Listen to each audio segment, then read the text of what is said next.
ke atas gitu ya. Nah, kebetulan narasumber kita pada malam hari ini itu juga sangat-sangat mengerti kita karena beliau itu termasuk ke gen milenial kalau nggak salah ya. Nanti biar di klarifikasi sama Ustadz Adia langsung karena takut salah. Jadi alhamdulillah ini dia dan beliau juga sudah ada bareng kita. Langsung saja kalau misalnya kepanjangan nanti makin malam makin ngantuk. Langsung saja kepada Ustadz Adia Nugraha, waktu dan tempat disilakan. Assalamualaikum Ustadz. Waalaikumsalam warahmatullahi wabarakatuh. Kau, Sehat Ustadz. alhamdulillah. Jadi langsung saja Ustadz Uul Siap, persilakan untuk mengambil alih. siap. Makasih. Makasih kau untuk membuka event malam hari ini yang luar biasa. A'udzubillahi minasyaitonirrajim. Bismillahirrahmanirrahim. Alhamdulillah. Alhamdulillahirabbil alamin. Wassalatu wassalamu ala asyrafil anbiya'i wal mursalin wa ala alihi washabihi ajmain amma ba'du. Assalamualaikum warahmatullahi wabarakatuh. Waalaikumsalam warahmatullahi Alhamdulillah. wabarakatuh. Malam hari ini malam yang spesial karena jauh-jauh hari Mas Bilal dan teman-teman udah ngasih tahu kita bahwa tanggal 6 Februari kita akan ada Zoom, kita akan ada kelas menyambut Ramadan. Bahkan masuk jadwal ini November atau Oktober gitu. Jadi teman-teman nih sangat serius untuk bikin event dan Masya Allah Tabarakallah saya dapat kesempatan untuk sharing bareng malam hari ini untuk cerita-cerita bersama teman-teman semuanya. Bukan pengen ngajar ya, saya juga masih belajar ya. Tapi kita sama-sama belajar. Tema malam hari ini menarik sekali, move on karena Allah, pindah berhijrah dengan niatan yang tulus, niatan yang tepat, yang baik. Baik teman-teman yang dirahmati Allah, malam hari ini saya mau ngebahas satu konsep sederhana. Background yang saya pilih malam hari ini adalah background Masjid Nabawi. Guru saya, guru kami, guru kita semua, Ustaz Luqmanul Hakim, Habib Muhammad bin Anis, hari ini sedang ada di Madinah. Kalau di Madinah hari ini sore, kita jam 8 di sana jam 4. Lagi tempatnya waktu mustajab. Eh Guru kami selalu menyampaikan bahwa spesialnya Kubah Hijau adalah spesialnya bagaimana Rasulullah, bagaimana para sahabat, bagaimana Allah mengajarkan kita tentang kode kebaikan. Jadi Kubah Hijau ini tepat dibangun di atas makamnya Rasulullah. Yang mana makamnya Rasulullah yang sekarang itu adalah rumahnya Sayyidah Aisyah. Teman-teman, ketika Rasulullah meninggal, Rasulullah dimakamkan di rumahnya Aisyah. Ketika kepemimpinan dilanjutkan oleh sang ayah Abu Bakar As-Siddiq, maka Abu Bakar As-Siddiq meninggal, dimakamkan di samping Rasulullah masih di rumah Aisyah. Dan khalifah selanjutnya adalah Umar bin Khattab. Ketika Umar bin Khattab meninggal, Aisyah dengan berlapang hati menyediakan atau mengizinkan rumahnya untuk ditempati oleh jenazah Umar bin Khattab. Padahal kalau dilihat, siapa yang paling berhak dimakamkan di rumah itu? Ya Aisyah. Bagaimana sang suami Rasulullah, bagaimana sang ayah Abu Bakar meninggal di situ. Jadi yang kalau dicocok-cocokin, pantas-pantasan, ya harusnya Aisyah yang pantas di situ. Tapi ini Umar bin Khattab. Satu yang kita lihat adalah keluasan hati dari hati seorang Sayyidah Aisyah merelakan tempatnya dia untuk ditempati oleh Umar bin Khattab yang notabene bukan mahramnya. Yang kedua, kita lihat spesialnya Umar bin Khattab. Teman-teman, Umar bin Khattab itu bersama para sahabat itu tertinggal masuk Islam kurang lebih 6 sampai 8 tahun. Jadi sebenarnya Umar bin Khattab itu jauh banget dibandingkan para sahabat seperti Abu Bakar Siddiq. Bahkan ada sebuah statement yang menarik dari Umar, laqad sabaqtumuni fil iman. Kalian semua telah mendahului aku dalam keimanan. Tapi Umar berusaha dan mengejar ketertinggalannya dan akhirnya finish di tempat yang sangat mulia, satu makam bersama Rasulullah. Jadi di bawah kubah hijau ini ada dua pendamping Nabi yang punya dua background yang berbeda. Background pertama adalah seorang yang soleh dari lahir, seorang yang baik dari awal. Dia adalah Abu Bakar As-Siddiq. Dan background yang kedua adalah orang yang pernah berdosa, orang yang pernah salah, orang yang ingin membunuh Nabi, bahkan beriman ketika kebenciannya sampai di puncak ubun-ubunnya kepada Rasulullah. Ketika Umar datang menuju tempatnya Rasulullah, sebelum mendengarkan dan sebelum bersyahadat, Umar kan pengen bunuh Rasulullah. Tapi dibelokkan sama orang, kenapa kau kejar Muhammad, adikmu masuk Islam. Ketika itu Umar dengar surat Toha, lemas, masuk Islam, datang ke Rasulullah tuh dalam kondisi sudah mau menyerah. Tapi para sahabat kan belum tahu kondisi itu. Ketika Umar datang, para sahabat kan ribut. Wah, Umar datang, ngapain ke sini? Semuanya panik. Untuk ada paman Nabi, Hamzah ketika itu. Sayyidah Hamzah bilang apa?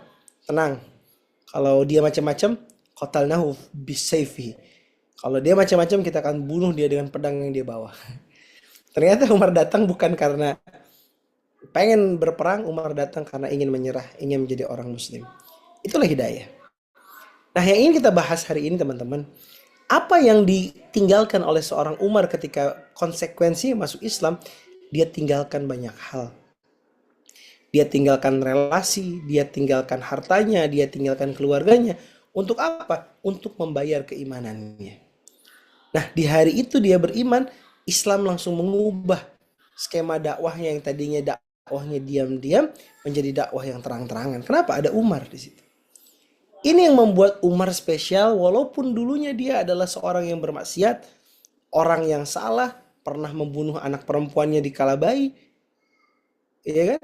Tapi ketika hidayah datang, dia menggenggam hidayah tersebut, dia menggigit dengan gerahamnya dan dia mempertahankan keislamannya sampai dia menggantikan Khalifah Abu Bakar As-Siddiq dan akhirnya meninggal di makamnya Rasulullah. Jadi kubah hijau ini menandakan dua orang. Yang pertama adalah orang soleh yang dari awal sudah baik. Gak ada yang bisa ngejar pahalanya Abu Bakar As-Siddiq. Bahkan Rasulullah pernah dalam sebuah riwayat, ketika sholat subuh selesai, Rasulullah bertanya, siapakah di antara kalian yang sudah menjenguk orang sakit? Nggak ada yang angkat tangan kecuali Abu Bakar. Subuh-subuh udah jenguk orang sakit. Siapa di antara kalian yang sudah bersedekah? Abu Bakar angkat tangan. Dari semua amalan-amalan cuma Abu Bakar yang angkat tangan. Rasulullah melanjutkan dalam sebuah riwayat bilang, kalaulah amalan kalian digabungkan, kalian tidak bisa melampaui sepertiga amalan Abu Bakar. Ya memang dari awal udah soleh template-nya. CS-nya Rasulullah dari sebelum Rasulullah menjadi nabi kan. Ketika beriman, ya pasti percaya. Ketika Rasulullah Isra Mi'raj, nggak ada yang nggak percaya. Abu Bakar bilang, aku percaya kalau itu Muhammad. Tapi ada satu orang lagi yang pernah salah, pernah bermaksiat. Tapi ternyata karena dia pernah salah, sekarang pengen soleh. Kata dia pernah bermaksiat, dia punya keinginan untuk taat. Itulah Abu Umar bin Khattab. Saya rasa 30 orang yang ada di grup Zoom ini, kita semuanya ada di dimensi Umar bin Khattab. Ada di sini yang dari lahir udah soleh, selain Kaul ya. Kalau Kaul lahir langsung qasidahan. Ya Tuhan tuh, ya Tuhan. Yang lain ada nggak? Eh? Ada nggak yang soleh dari lahir? Kayaknya kita sama-sama orang berdosa semua kan? Orang-orang yang tadinya mengalami fase yang dalam proses tidak baik-baik saja dan akhirnya sekarang sedang berusaha menjadi orang baik. Dalam prosesnya kita meninggalkan banyak hal dan sekarang dalam perjalanannya. Ada satu ayat yang menarik ketika saya ketemu sama Ayahman, temankan beberapa teman, ada yang ragu-ragu ingin meninggalkan bisnis akad batilnya, ada yang ragu-ragu pengen meninggalkan hubungan tanpa statusnya, ada yang ragu-ragu pengen meninggalkan pekerjaan ribanya. Banyak orang-orang yang datang tuh, Pak Ustadz, saya tuh tahu ini salah, tapi gimana ya? Ah gitu. Ada juga yang bilang, ya saya tahu pacaran nggak boleh, tapi udah wes kadung sayang. Nah, ternyata Ayahman ngasih satu ayat. Nah, teman-teman, ayat malam hari ini yang akan kita bahas adalah Quran Surah An-Nisa ayat 100. Di Quran Surah An-Nisa ayat 100 ini, ya, Allah berfirman,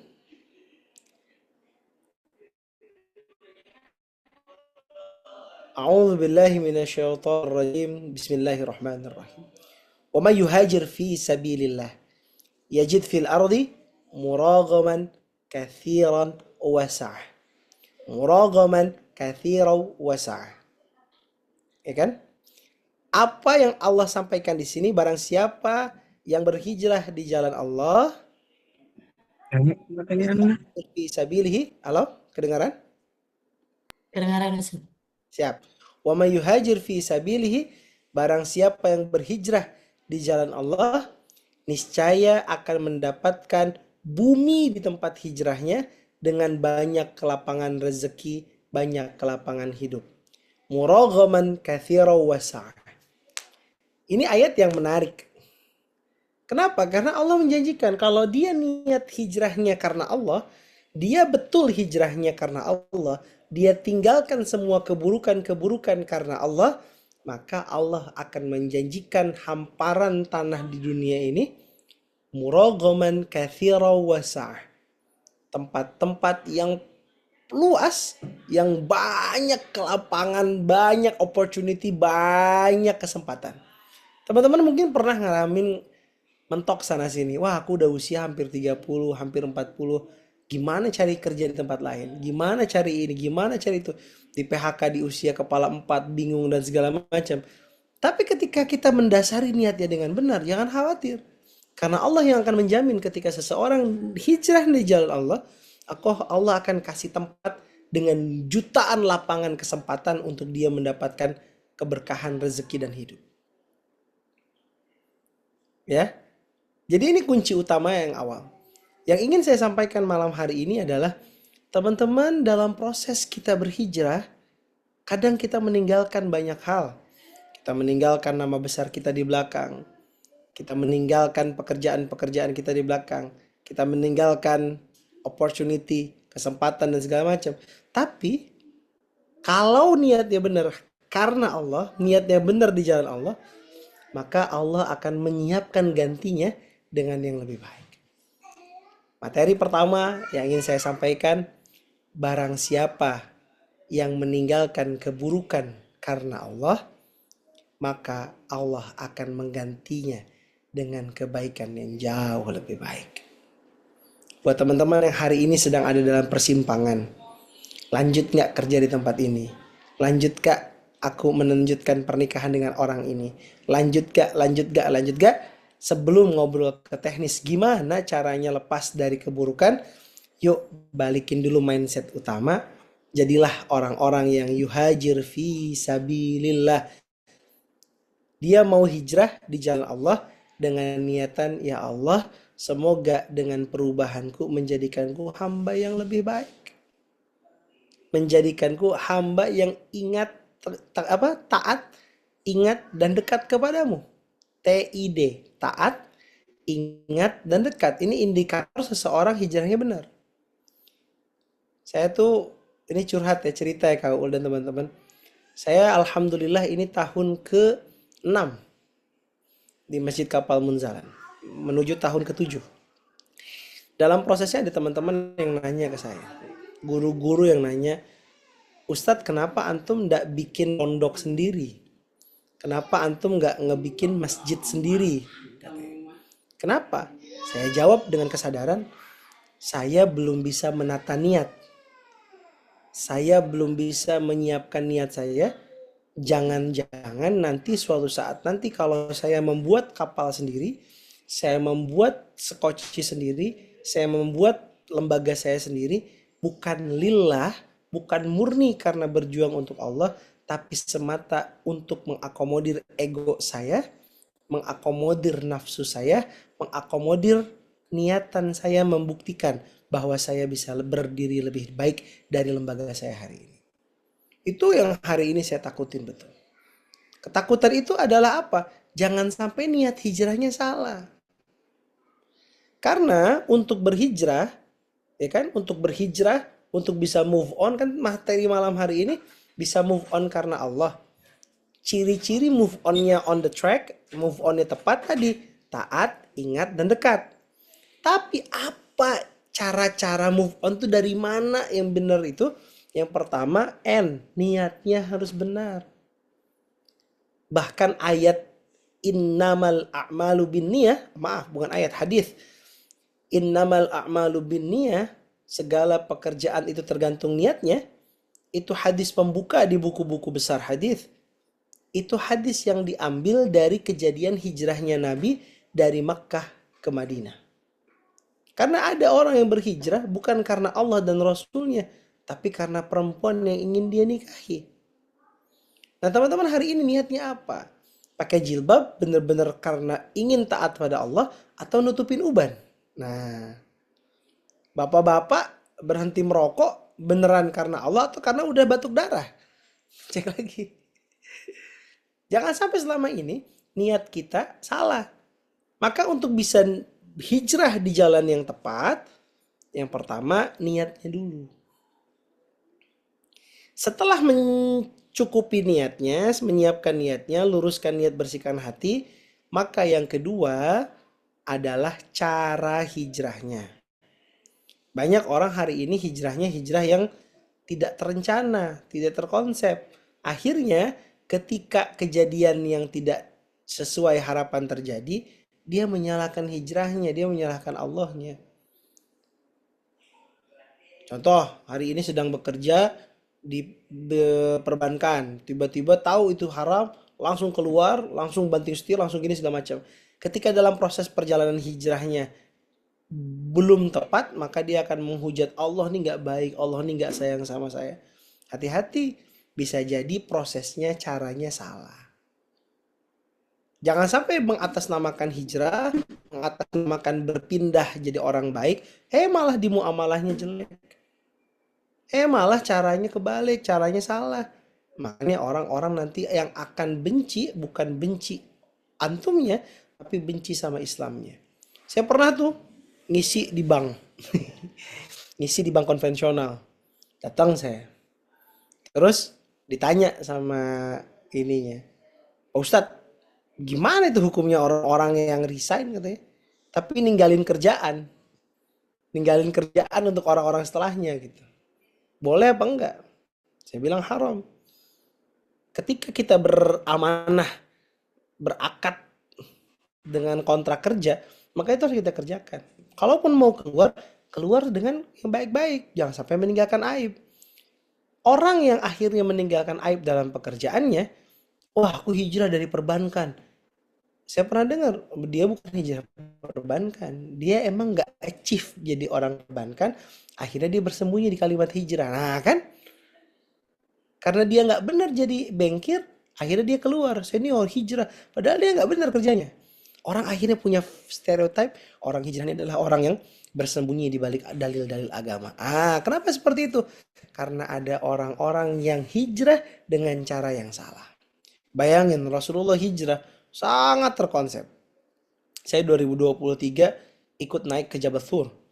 Itu ke gunung tempatnya Rasulullah bersembunyi bersama Abu Bakar. Jadi kalau dilihat bagaimana Madinah, dari Mekah ke Madinah harusnya jalannya lurus, Rasulullah berputar berhari-hari. Yang harusnya perjalanan 6, 5, 6, 7 hari, Rasulullah 12, 13 hari. Kenapa? Karena bersembunyi, karena menyelinap, karena berputar jalurnya. Di situ Rasulullah menyiapkan betul siapa yang tidur di atas kasur, siapa yang mengantarkan makan, siapa yang menghapus jejak. Wah, matang sekali planningnya. Nah, begitupun hijrah hari ini. Jangan sampai kita berhijrah sontoloyo. Nggak siap planningnya, nggak siap ilmunya, nggak siap ininya. Akhirnya kita bablas-bablas aja, meninggalkan luka bagi orang-orang. Yang akhirnya dilihat, oh orang Islam tuh gitu, nggak boleh. Ya, jadi hijrah ini dengan cara yang baik, cara yang tepat. Jangan sampai meninggalkan luka. Yang terakhir, ketika kita pengen hijrah, maka pastikan tujuan hijrahnya apa. Tadi niatnya betul. Saya niat untuk Allah. Saya lillah berangkatnya. Tujuannya? Saya mau hijrahnya tujuannya agar hidup saya lebih baik nantinya. Saya pindah dari Bandung ke Pontianak. Agar apa? Agar hidup saya lebih baik. Kalau niatnya cuma seperti itu selesai. Tapi saya pindah dari Bandung, stay di Pontianak untuk apa? Untuk menjadikan Pontianak bantu lompatan keluarga saya agar nanti bisa tinggal sama-sama di surganya Allah. Panjang tujuannya. Ketika tujuannya tepat, tujuannya panjang, tujuannya jauh, tujuannya oke, maka ketika ada angin yang meniup kanan kiri dalam perjalanan, kita antang aja. Kenapa? Karena tujuan kita jauh, tujuan kita jelas. Jangan sampai orang nanti hijrah itu adalah ya aji mumpung gitu. Ya. Jadi konsep utama tadi ketika orang mau hijrah, maka harus benar NCT-nya. Niat, cara, dan tujuan. Ketika benar niat, cara, dan tujuannya, maka hijrah yang dijalani, move on yang dijalani karena Allah, itu akan terasa mudah dan terasa istiqomahnya. Ya, jadi kalau teman-teman hari ini ngerasa kayak, kok gini ya, kok nggak semangat ya, cek lagi. NCT, makasih kau. Benar nggak niat aku selama ini? Jangan-jangan aku selama ini hijrah pengen disebut Bu Haji, Bu Hajah. Cek lagi caranya, bener nggak selama ini caranya kita? Jangan sampai bilangnya hijrah, hijrah, hijrah, tapi masih caranya salah. Iya kan? Cek lagi tujuannya. Kalau ternyata tujuannya hanya dunia, hanya seruan manusia, maka ketika sudah dapat kita sudah ngerasa sudah selesai. Nah, apa yang harus kita lakukan ketika sudah hijrah? Tadi sudah dapat. Maka resultnya apa? Kalau kita meninggalkan keburukan yang ada, Allah janjikan tempat yang lapang. Tapi kan keburukan tidak semudah itu, Ustadz katanya. Kita punya keburukan di masa lalu, gimana cara kita ngebalasnya? Saya baru ikut kajian usia 40, usia 30, usia 28, mana maksiat yang sudah lalui banyak banget. Itu gimana yang harus saya lakukan? Maka kata Allah di Quran surah Furqan ayat ke-70, Allah bilang apa? Orang-orang yang sedang berhijrah, orang-orang yang sedang memperbaiki diri, maka dia harus melakukan 3 hal. Yang pertama, taba. Taba ini apa? Taba ini bertaubat.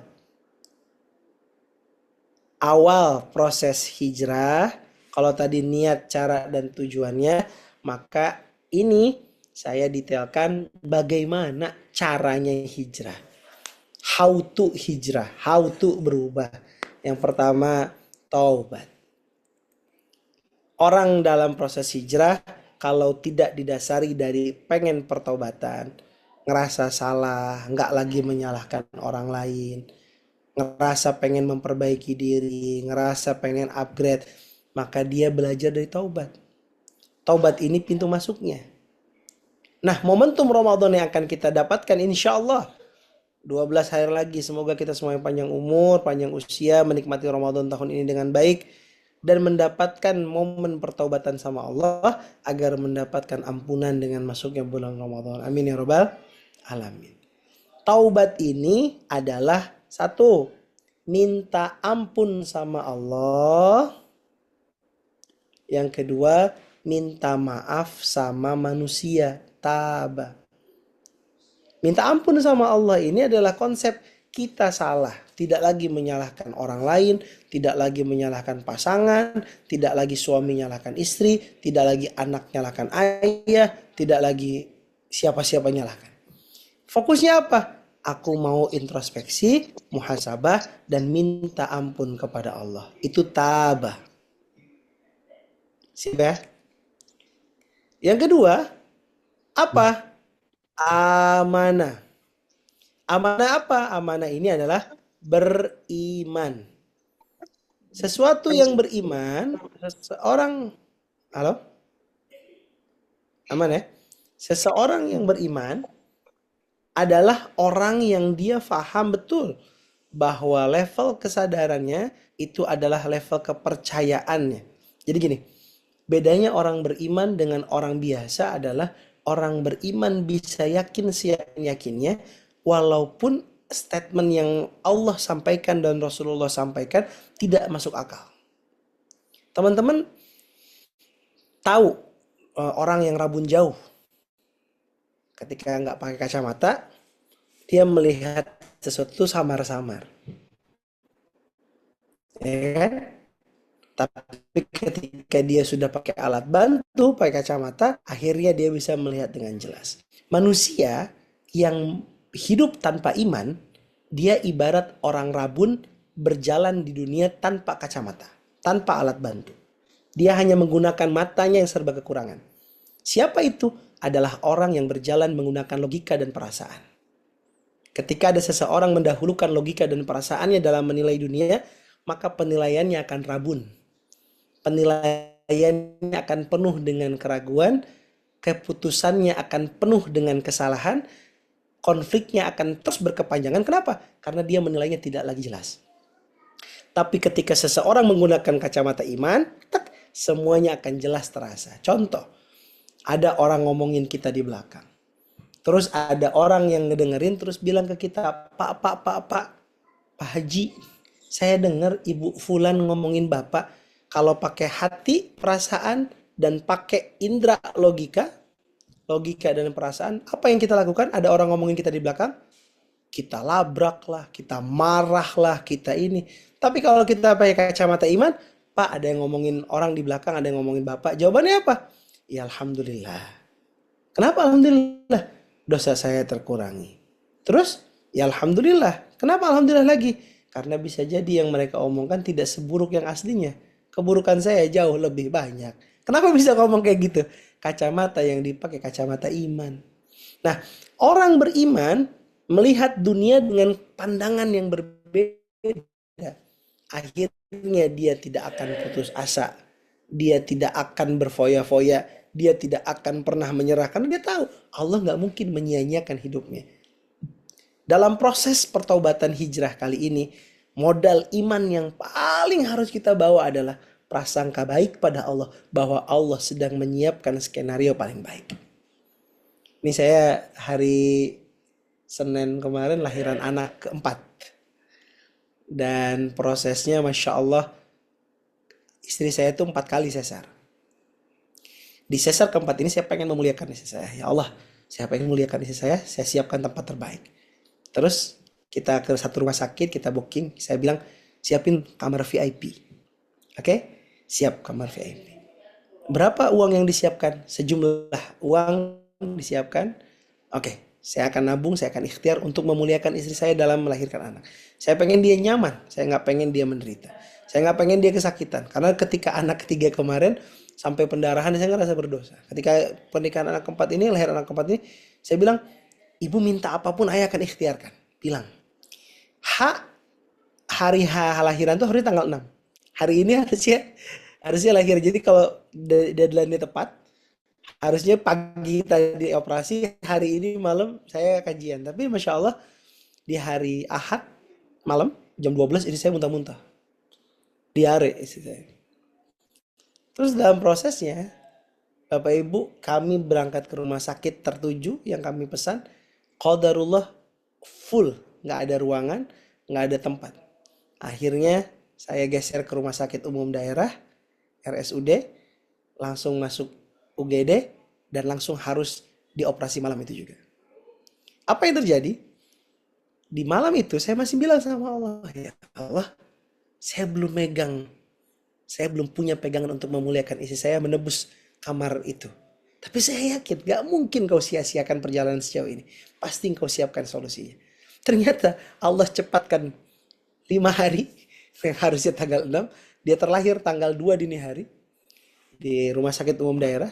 Yang mana rumah sakit umum daerah ini upgrade. Jadi kelas yang kami dapatkan, walaupun satu kamar bertiga, tapi fasilitasnya Masya Allah. Kasurnya bagus, elektrik, ya kan? Kamar mandinya pakai air panas, ininya segala macam. Saya rasa, ah. Dan yang bikin kami kaget adalah ketika saya pulang sama istri di tanggal 4 pagi itu, saya bilang, Pak, ini udah selesai semua, oke. Saya harus ke kasir? Nggak usah ke kasir, udah selesai semuanya. Oh, udah selesai. Ya udah. Saya pulang ke rumah dan saya bilang, oh gini cara Allah ngasih. Dan kami berdua ngomong, istri bilang, ayah, dari 4 kelahiran ini yang paling nyaman, ini yang paling enak, nggak tegang, di ruang operasi nyaman, nggak sakit. Kami pernah kelahiran di rumah sakit yang luar biasa baik, tapi istri sakit. Tadi kemarin itu nggak ada rasa apa-apa, dan paginya dini hari lahiran, ya kan, sorenya anak udah keluar minum ASI segala macam, besoknya teteh udah jalan lepas kateter dan segala macam. Hari ini masih recovery dan masya Allah, mohon doanya dari teman-teman semoga sehat selalu. Apa modal yang saya pegang di situ? Saya latihan dengan tos-tosan sama Gusti Allah, ya Allah, aku tahu engkau yang memiliki segala. Aku punya niatan ingin memuliakan istri yang sudah mengandung dan berjihad untuk persiapan anak kami. Tolong kau berikan jalan yang terbaik. Saya siap skenario saya. Masuk rumah sakit swasta, ambil VIP. Bismillah saya. Allah siapin skenario masuk RSUD dengan RSUD yang baru, upgrade, alatnya baik, pelayanannya oke. Masya Allah, bidannya itu satu kali piket itu 3 orang. Jadi kami tuh, wah, excellent banget. Dengar, kok bisa ya? Kok bisa ya enak? Terus ngobrol, Bu, kami nggak nyangka loh pelayanan ini di sini bagus banget. Ibunya senyum-senyum aja. Saya ngerasa, Masya Allah, luar biasa. Iman ini adalah modal yang perlu kita tanamkan bahwa skenario yang kita punya itu harus lebih baik, bukan harus lebih baik, akan terjadi dengan keadaan yang terjadi nanti ketika skenario kita siapin, ternyata keadaannya itu pasti lebih baik yang Allah sesuaikan dengan apa yang kita mau. Dan nggak semuanya harus bisa dibeli dari duit kita, enggak.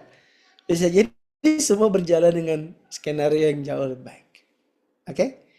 Nah, jadi stepnya cara yang hijrah yang baik, satu, dia punya pertobatan dulu, minta maaf, minta ampun sama Allah, minta maaf sama manusia. Yang kedua, dia punya iman, prasangka baik sama Allah, bahwa kita nggak bakal pernah ditinggalin. Kita pakai kacamata, biar nanti kita bisa melihat dunia dengan jelas, tidak lagi rabun. Oke? Terakhir, wa amila amalan solihan. Beramal soleh. Apa ini amal soleh di sini? Percuma orang hijrah tapi nggak action. Percuma orang hijrah tapi nggak punya amal soleh. Percuma ikut kajian-kajian tapi nggak pernah bergerak melakukan kebaikan. Maka orang hijrah di sini step ketiganya adalah amal soleh. Yuk bikin amalan. Ada yang nganter beras untuk santri penghafal Quran. Ada yang nyiapin makan Senin Kemis untuk para santri. Ada yang berkhidmat pada ulama. Ada yang bikin kemasan untuk orang-orang duafa. Ada yang fokus pada kegiatan. Itu apa? Itu amal soleh. Panitia yang malam hari ini bikin kegiatan, bikin Zoom, bikin kajian. Apa? Niatkan sebagai amal soleh. Untuk apa amal soleh ini? Amal soleh ini adalah mata uang untuk membayar kesalahan di masa lalu.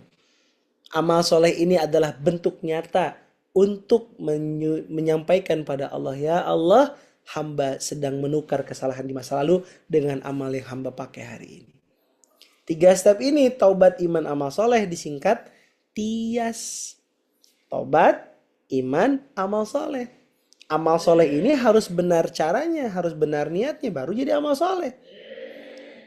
Kalau salah niat, salah cara, nggak jadi amal soleh, jadi amal salah.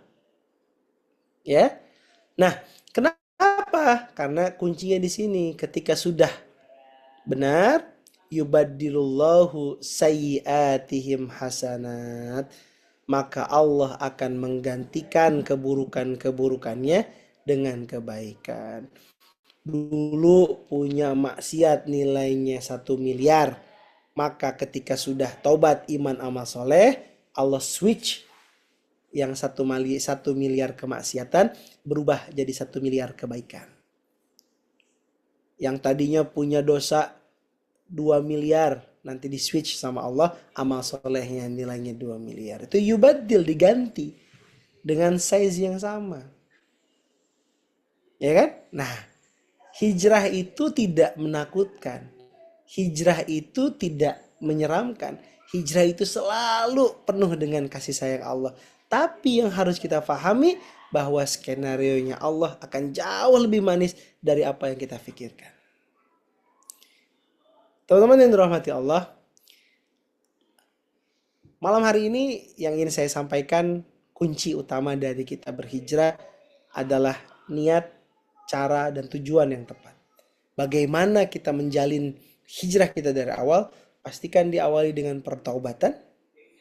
Pastikan di bensinin dengan bahan bakar keimanan. Orang iman tuh nggak bakal pernah kecewa karena gini, Rasulullah bilang Beruntungnya orang beriman ketika dia mendapatkan kebaikan dia bersyukur, ketika dia mendapatkan keburukan dia bersabar. Jadi maju mundur kena. Orang beriman tuh nggak pernah rese hidupnya. Kenapa? Ya udah, gitu. Senyum-senyum aja. Ya Allah nggak mungkin kok ninggalin aku. Allah nggak mungkin kok ngejauhin aku. Aku yakin Allah pasti akan ngejagain aku. Nah orang beriman tuh gitu aja sampai. Nah, nge-upgrade keimanan kita dengan ilmu kajian kayak gini, kelas-kelas. Dalam rangka apa? Mau mupuk iman kita agar punya kacamata yang jauh lebih baik dan lebih baik terus. Jadi nggak lagi nabrak-nabrak pohon kalau jalan. Nggak lagi kakinya kesandung. Ya kan? Ada tuh orang yang hidupnya tuh kesandung lagi, kesandung lagi. Nabrak pohon, nabrak, nabrak pohon lagi. Jatuh ke lubang yang sama berulang-ulang. Kenapa? Matanya rabun, ul. Ngelihat dunia ini pakai perasaan, pakai logika. Ya udah rabun, capek. Tapi kalau lihat pakai iman, ketawa-ketawa aja dia. Oh gini, oh gitu. Makanya harus dekat sama Quran, dekat sama kajian. Dalam rangka apa? Memupuk iman kita. Yang terakhir, harus punya amal soleh. Teman-teman habis kajian hari ini harus punya action plan. Ramadan kali ini apa yang saya lakukan? Dua action plan-nya. Amal soleh mengupgrade diri sendiri, ngajinya, sholatnya, tahajudnya. Ini Aul dan tim lagi latihan 100 sujud sehari. 50 rakaat sholat. 8 sholat taraweh, 3 sholat witir, 2 qobliyah subuh, 2 sholat subuh, 2 syuruk, 4 qobliyah zuhur, 4 zuhur, 2 ba'diyah zuhur, 4 sholat qobla asar. Ini ada hadis yang baru tahu juga, ternyata ada hadis terpisah, ya kan? Terus selanjutnya ada maghrib, ba'diyah maghrib, isya, ba'diyah isya. Ternyata ketika dikumpulkan jumlahnya 50 rakaat dan itu 100 sujud. Kami jadikan tirakat, ya Allah jadikan 100 sujud kami adalah 100 sujud yang bisa dinilai untuk masuk surga. Yang bisa dinilai untuk menghembus Ramadan ini. Nah, itu tirakat. Itu ada amalan untuk meningkatkan diri sendiri. Mau hafalan, mau bacaan tilawah, bikin. Tapi juga bikin amalan. Apa yang kami lakukan untuk menyambut Ramadan ini. Yuk siapkan tajil di masjid. Yuk bagi-bagi barang. Yuk cek lemari di rumah. Jangan sampai masih banyak barang-barang yang nggak dipakai. Menjelang Ramadan bagi. Cek Tupperware, cek makanan. Jangan sampai ada daging kurban masih ada di freezer. Masak bu bagiin. Jangan sampai ada parcel dari Ramadan tahun lalu nggak dimakan-makan. Makan pak. Jangan bakhil, jangan syuh. Ya bagi-bagi. Nah itu kita jadikan. Jadikan Ramadan kali ini kita punya amal soleh yang banyak. Oke? Itu dia tips untuk bisa move on, untuk bisa hijrah, untuk bisa istiqomah di jalan Allah. Semoga kita semuanya di sini sama-sama bisa berhijrah di jalan Allah karena Allah dan untuk Allah. Barakallah fiik. Silakan kau. Amin, amin, ya rabbal alamin. Baik, baik, terima kasih banyak Ustadz. Izin sebelum kita ke sesi selanjutnya yakni Q&A, Uul ingin iklan sedikit Ustadz, 5 menit. Baik, Alhamdulillah teman-teman, Insya Allah akan ada sesi bersama Ustadz Adia di eventnya ini. Tada! Mati itu nomor cabut bukan nomor urut. Jadi insya Allah ini akan dimulai pada tanggal 21, 24, 27 Februari bulan ini di jam 8 seperti biasa ya, Mbak Daisya. Insya Allah kita akan udah open room Zoom-nya. Jadi ayah bunda abang kakak yang ingin ikut lagi sharing bersama Ustadz Adi Nugraha dan Habib Jafar Al-Jufri serta Ustadz Zakaria Amali terkait mati itu nomor cabut bukan nomor urut, silahkan segera daftar pada malam hari ini di link yang akan di ini ya, yang akan dikirimkan oleh admin di room chat. Nah, nanti caranya akan kasih tahu di belakang. Mati itu nomor cabut bukan nomor urut itu bahas tentang apa sih? Jadi insya Allah di kelas ini kita akan mengingat ya, kita akan diajak untuk menyadari betapa singkat dan berharganya kehidupan yang saat ini diberikan kepada kita. Kemudian kita akan diajak untuk memahami hakikat kematian sebagai kepastian, bukan ancaman. Jadi bukan hal yang untuk ditakuti, tapi untuk dipersiapkan. Seperti itu ya. Untuk kita juga diajak untuk menyiapkan diri dengan amal, kesadaran, dan tobat sebelum nomor kita benar-benar dipanggil dan insya Allah ini adalah salah satu cara kita untuk mengikhtiarkan, menguatkan iman agar hidup lebih terarah dan bermakna. Caranya gimana? Silakan langsung klik aja link yang ada dikirimkan di room chat itu, kemudian ikuti langkahnya.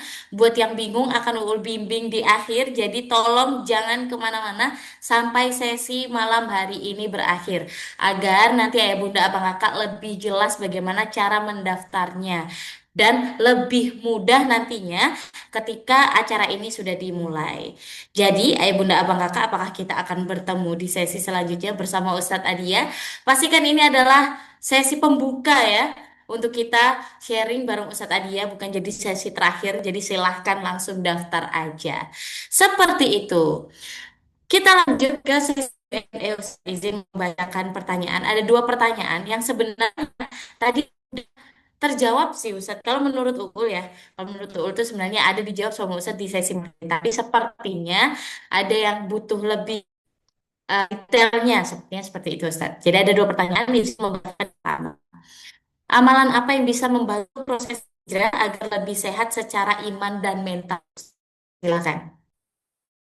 Ya, kalau bicara tentang amalan, amal apa yang harus pertama diperbaiki dalam proses hijrah, saya kasih tiga. Nih, langsung tiga ya. Pertama teman-teman, perbaiki hubungan orang tua. Kok pertamanya udah itu?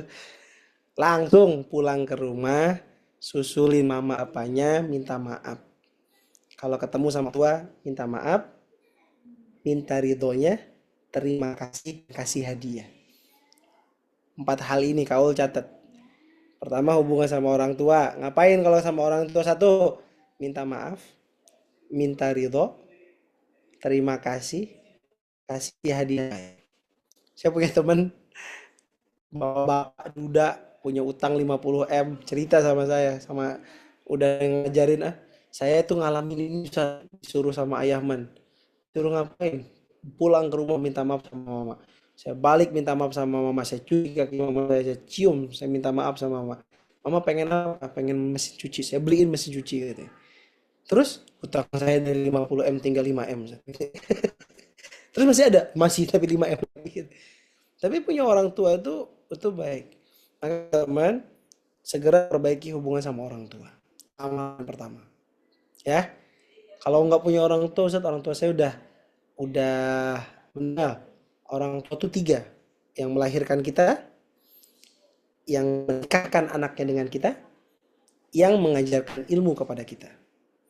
Jadi kalau misalkan orang tua kandung sudah meninggal, hormati, berkhidmat, biru mertua kita. Kalau sudah nggak ada keduanya, maka berkhidmat pada guru-guru kita. Oke? Itu yang pertama. Yang pertama. Itu apa? Yang kedua adalah sholat.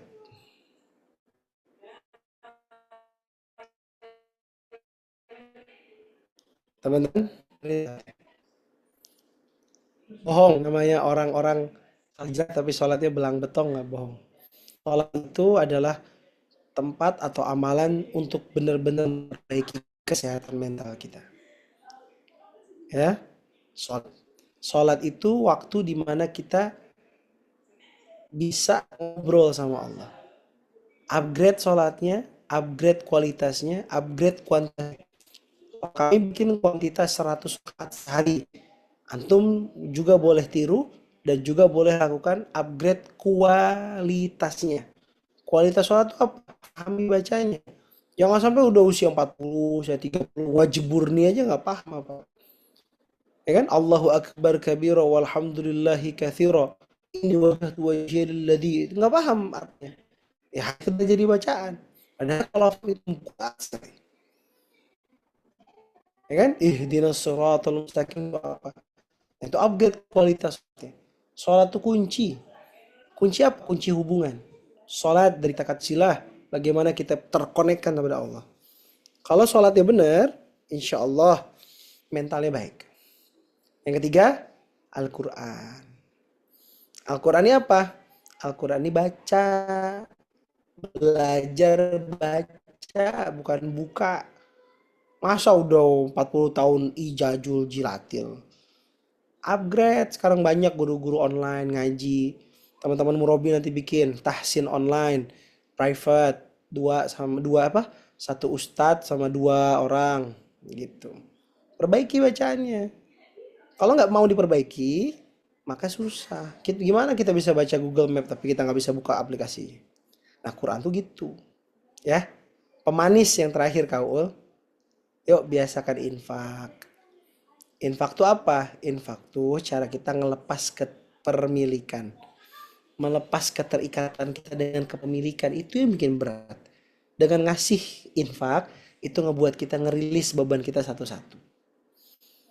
Nah, digabungin tuh empat ayat ini jadi berdasi.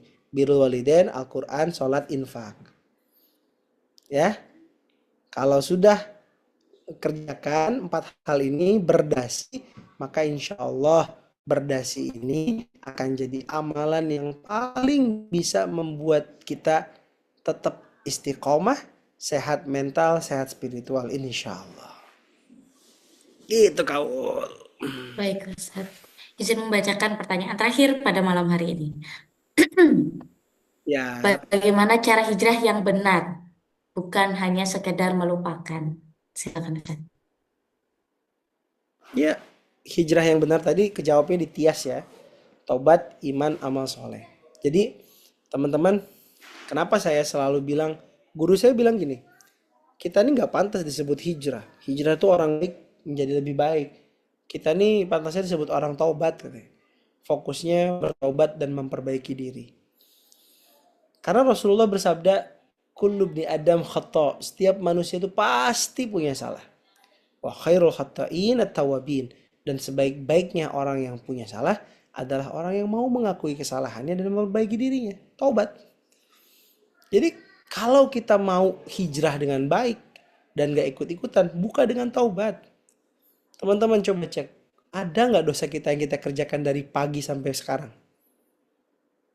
Kecuali Kaul ya, Kaul kan dari pagi nggak pernah dia gibah ngomongin orang, nggak dia tuh suci dalam debu pokoknya. Yang kalau kita kan ada tadi abang-abang yang ngelihat lagi scroll TikTok tiba-tiba ada joget-joget nggak jelas, ya kan? Lagi ngapain tiba-tiba apa, lagi ngomong tiba-tiba berlebihan, banyak banget. Sehari aja kita inventarisir dosa kita, kayaknya satu folder nggak cukup deh. Apalagi kalau kita kumpulkan dosa-dosa kita itu banyak sekali. Yuk, mulai dengan pertobatan, jaga iman kita dengan prasangka baik, tumbuhkan dengan keilmuan, ya kan? Imannya biar tumbuh. Terakhir, bikin action plan. Jangan cuma jadi penikmat dakwah, kalau bisa terjun dalam dakwah. Cari kebaikan. Teman-teman di Murabi ini punya kebaikan apa? Saya ikutan. Jangan sampai kita menjadi orang-orang yang menikmati dakwah begitu saja. Hadanallahu wa iyyakum. Silakan kau. Baik, Alhamdulillah. Jadi semua pertanyaan sudah terjawab. Terima kasih banyak, Ustaz. Izin eh, untuk sebelum kita benar-benar ke sesi closing, silakan Ustaz memberikan sepatah dua patah kalimat untuk kami agar kami bisa lebih semangat lagi dalam bertobat dan berhijrah. Silakan Ustaz. Masya Allah. Eh, jalan untuk menuju perbaikan itu panjang. Panjang sekali. Dan ujungnya bisa jadi nggak kelihatan. Apakah kita harus meninggal dalam keadaan soleh banget? Ya, nggak tahu. Tapi masalahnya, bukan masalah, kabar baiknya, Allah itu nggak nyuruh kita namatin jalan ini sampai di ujung. Allah cuma minta kita satu. Minta kita meninggal di atas jalan kebaikan ini.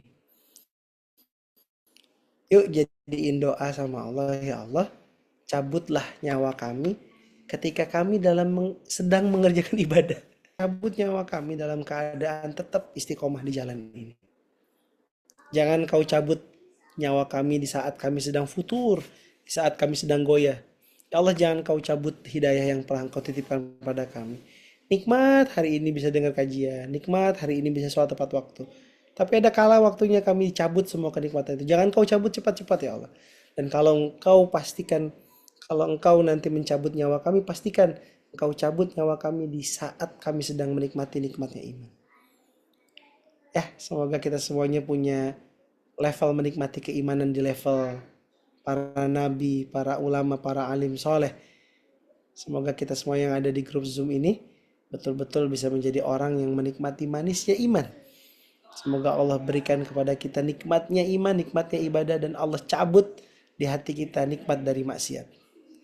Yang baik-baik datang dari Allah, yang salah dari saya. Sampai ketemu di event selanjutnya. Berburu puyuh di Bukit Selasih. Thank you dan terima kasih. Assalamualaikum Cakep. warahmatullahi wabarakatuh.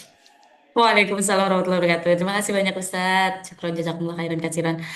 Alhamdulillah, teman-teman, sekian sudah sesi materi kita pada malam hari ini. Tapi seperti yang sudah Ul sampaikan tadi, akan ada tutorial, jadi tolong jangan kemana-mana dulu. Mari kita doakan semoga apa yang kita dapat pada malam hari ini dapat menjadi ilmu yang bisa kita aplikasikan di kehidupan kita sehari-hari, bisa kita usahakan dan ikhtiarkan sebaik mungkin. Dan mari kita doakan semoga Ustadz Adia, Teh Pipit, istrinya yang baru saja melahirkan, senantiasa diberikan kesehatan, bukan hanya beliau berdua, tapi seluruh keluarganya diberikan kesehatan, kebahagiaan, ketenangan, kenyamanan, dan rezeki yang berlimpah, banyak halal, semuanya pokoknya yang baik-baik ya. Mari kita doakan. Amin, amin, ya rabbal alamin. Dan semoga apa yang telah disampaikan kepada kita semua dapat menjadi amal jariah beliau. Amin. Oke. Kita akan lanjut ke sesi tutorial gimana caranya untuk teman-teman bisa mendaftar di event yang tadi sudah kita spill ya, yaitu mati itu nomor cabut bukan nomor urut. Pertama-tama, izinkan dulu untuk share screen. Sebentar. Oke, kelihatan? Hmm. Jadi, nantinya teman-teman silakan klik link yang sudah dibagikan oleh admin Murobi di room chat ya. Nah, setelah diklik, nantinya akan muncul seperti ini. Sebentar, izin. Nah, setelah muncul seperti ini, teman-teman silakan langsung klik aja di bagian infak terbaik. Di sini teman-teman boleh, ayah bunda abang kakak diperbolehkan untuk memilih infak terbaiknya mendukung operasional dari diadakannya event ini. Jadi misal nih Ul pilihnya yang 100.000, amin. Kemudian langsung klik aja lanjutkan pembayaran. Nah, setelah dilanjutkan pembayaran, nanti di sini di bagian data pembeli, teman-teman akan disuruh mengisi. Nah, kebetulan ini Uul udah ini, bentar. Sepertinya Uul pakai yang lain aja dulu. Aku yang lain ya, biar enak ngasih ininya. Contohnya seperti itu. Biar ke gambar aja sebentar. Oke. Nah, kalau misalnya ini bukannya pakai HP, bisa nggak sih, Ul? Bisa ya. Langsung klik aja pokoknya linknya. Kalau ternyata belum bisa diklik, boleh di copy paste aja dulu. Nanti habis itu dibuka di Chrome atau melalui website teman-teman. Seperti itu. Oke, yang ini. Nah, jadi, nanti teman-teman bisa, ayah bunda abang kakak itu bisa baca sendiri ya. Kalau misalnya memang pengen baca-baca lagi, apa sih definisi atau deskripsi dari event ini, boleh di-scroll aja ke bawah. Tapi semisal pengen langsung daftar nih ya, langsung klik aja daftar sekarang. Kemudian silakan lanjutkan pembayarannya. Nah, nanti ayah bunda abang kakak akan langsung diarahkan seperti ini ya. Nih, silakan diisi semua data pembelinya. Jadi di sini namanya, boleh silakan langsung diisi nomor teleponnya. Pastikan nomor yang terdaftar juga di WhatsApp. Jadi nomor telepon yang diisi itu nomor WhatsApp juga karena nantinya semua informasi terkait event ini akan dikirimkan melalui nomor WhatsApp dan email yang tertera. Seperti itu ya. Jadi pastikan nomor telepon dan alamat emailnya itu aktif semuanya. Kemudian silakan pilih jenis kelaminnya, masukkan tanggal lahir. Di sini Uul asal aja. Tapi silakan diisi dengan sebenar-benarnya data dari ayah bunda abang kakak, oke? Kemudian silakan klik kotanya dari mana. Kalau Uul di sini kebetulan domisilinya Pontianak ya. Nah, setelah diisi semua, langsung aja pilih metode pembayaran.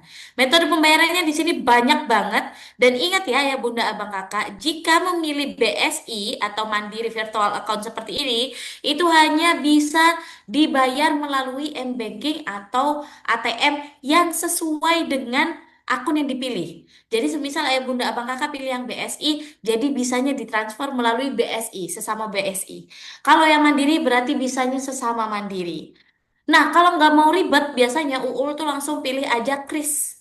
Kenapa pilih Kris? Karena nantinya QR code-nya itu bisa di-screenshot dan di-scan melalui semua aplikasi pembayaran yang ada di handphone ayah bunda abang kakak. Mau itu Dana, mau itu GoPay, dan lain sebagainya. Bank-bank yang lain juga bisa. Kemudian karena kita nggak ada kode voucher di sini, abaikan saja ya.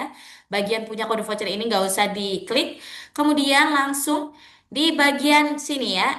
Ini syarat dan ketentuan. Jangan lupa untuk dicentang sampai timbul tanda centangnya atau checklistnya dan sampai berwarna hijau dan tulisan bayar sekarangnya ini berubah warna. Tadi kalau misal belum diklik kan masih abu-abu ya. Kalau udah diklik nanti bisa langsung hijau dan langsung saja klik bayar sekarang. Nah, nantinya kalau ayah bunda abang kakak memilih Kris, itu langsung ada nih QR code yang bisa di-scan langsung sat-set melaksanakan pembayarannya. Seperti itu ya, ayah bunda abang kakak sampai sini jelas? Ada yang ingin ditanyakan terkait pendaftaran? Jika tidak ada atau terkendala, ayah bunda abang kakak dipersilakan untuk langsung chat aja admin Murobi biar nanti dibantuin. Nah, biasanya kalau ayah bunda abang kakak terkendala dalam pembayaran atau terkendala dalam pendaftaran, bisa juga langsung chat aja admin ruang.id nanti biar kita bantuin ayah bunda abang kakak untuk daftar atau kasih step by stepnya. Seperti itu. Jika tidak ada pertanyaan dalam pendaftaran, oh ya. Boleh nggak sih kalau misalnya link pendaftarannya aku share ke teman-teman atau keluarga atau orang tersayang terdekat aku supaya bisa ikutan event bareng Ustadz Adia, dan Habib Ja'far? Boleh, silakan, monggo. Ya, itu linknya sudah ada. Silakan langsung di copy paste dan di-share ke banyak akun ke semua orang terdekat dan tersayang biar ayah bunda abang kakak ikutannya nggak sendirian tapi benar-benar sudah mengajak orang lain untuk berikhtiar menyiapkan diri agar lebih baik dalam menyiapkan diri saat nomor undian kita atau bukan nomor undian, mohon maaf, nomor urut kita dicabut. Seperti itu. Alhamdulillah, jika tidak ada pertanyaan yang lebih lanjut terkait pendaftaran ini, atau mungkin belum kepikiran sekarang tapi kepikirannya nanti, nggak apa-apa, monggo nanti langsung di chat aja admin Murabinya. Admin Murabi itu yang mana tuh Ul? Yang mengirimkan ayah bunda abang kakak link Zoom pada malam hari ini. Seperti itu. Alhamdulillah semua informasi sudah Ul sampaikan dan kita juga sudah selesai mendapatkan ilmu dari Ustadz Adia pada malam hari ini. Maka berakhir pula sesi kita, perjumpaan kita pada saat ini. Alhamdulillah, mari kita tutup dengan bersama mengucap hamdalah. Alhamdulillahirrahmanirrahim. Dan disempurnakan dengan doa kafaratul majelis. Subhanakallahumma bihamdika. Asyhadu an la ilaha illa anta. Astaghfiruka wa atubu ilaik. Sampai jumpa ya Bunda Abang Kakak di event Murobi selanjutnya. Sampai jumpa di tanggal 21 Februari. Jangan lupa daftar, buruan daftar. Jangan nanti-nanti karena apa? Kuotanya terbatas. Jadi takutnya pas ayah bunda abang kakak daftar itu kuotanya sudah habis. Jadi monggo daftar buruan, mumpung kuotanya masih ada. Uul mohon maaf atas segala kesalahan yang Uul lakukan karena Uul masih manusia ya. Jadi pasti saya tidak luput dari kesalahan. Yang baik-baik itu hanya dari Allah Subhanahu wa taala. Jadi mohon kelapangan hati dan keikhlasannya untuk ayah bunda abang kakak memaafkan apa yang sudah Uul lakukan. Uul tutup. Wabillahi taufiq wal hidayah. Wassalamualaikum warahmatullahi wabarakatuh. Sampai jumpa di event Murobi selanjutnya. Assalamualaikum, selamat malam. Silahkan istirahat semuanya. Jangan kesiangan sholat subuhnya.